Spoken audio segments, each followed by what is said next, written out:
Right, question 3. Find the maximum. Let me just zoom in a little bit here. There we go.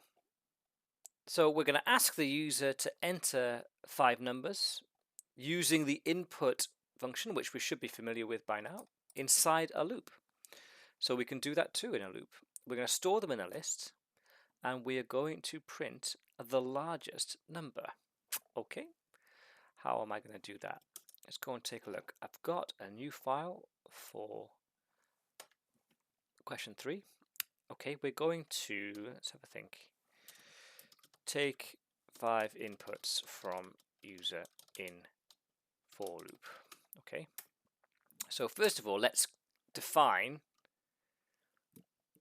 an empty list. I'm going to define an empty list first. I'm going to call it user input. Okay, now it's essentially I'm defining an empty list. So to do that, I can just use an open square bracket, close square bracket, and then I can start a for loop. For, now this is interesting. For, I'm going to use a placeholder variable to store the number of the item that I'm asking for. Okay, so to do that, if I just want to loop through 1 to 5, for I, I'm going to do for I in range 0 to 5. Okay, I think I could have just done 5 actually, and that would have done the same thing. And let me just show you what this does. If I print I within the loop, there you go, 1, 2, 3, 4, 5. Even though it started at 0, it's looped through 5 times, right? Of course, Python always starts its indexing at 0. Don't forget that. But I don't actually need to use this I. So what I'm going to do though is I'm going to temporarily create a new variable called num, and I'm going to say that that is equal to input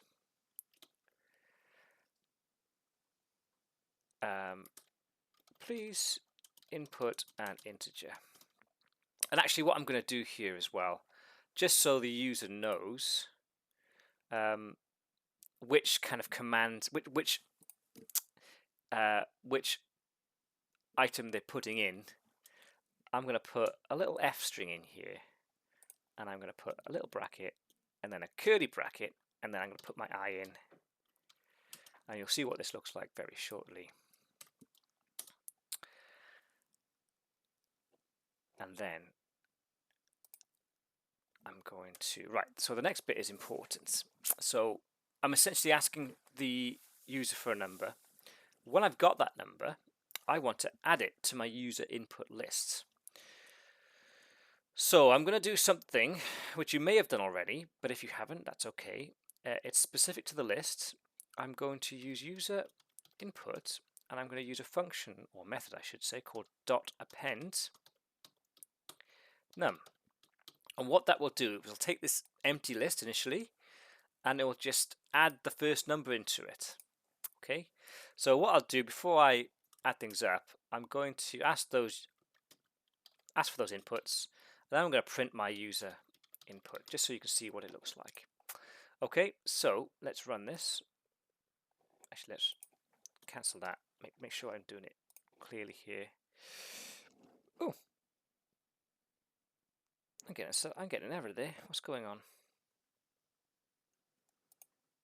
Oh, I think it's just giving me the bottom of the file. So this is right.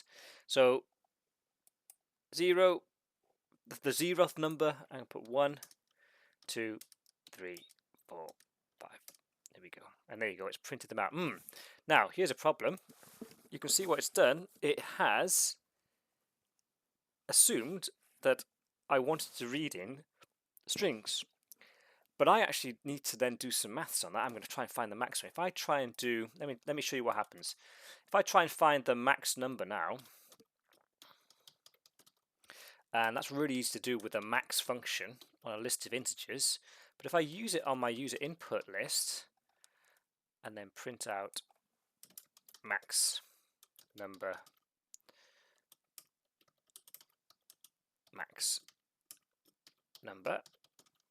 I will likely get an error. Let's have a go. 1, 2, 3, 4, 5. Oh no, it's worked. That's funny, isn't it? Let me just make sure that that works. Let's try 2, 3, 1, 9, 2. Okay, so that's interesting. Even though Python has taken those inputs as strings, it will still find the max number. However, let's make sure that we still know how to convert those inputs to integers on the way in. Print input my list. What we would have to do here, we can do it at any point here. I could do it here or here. I'm going to wrap this with an int. Okay, that's probably the best way to do it. And then once I do this, let's go 5, 4, 3, 2, 1 this time. Oh, user input. I've used a variable from the last question. That was silly. 5, 4, 3, 2, 1.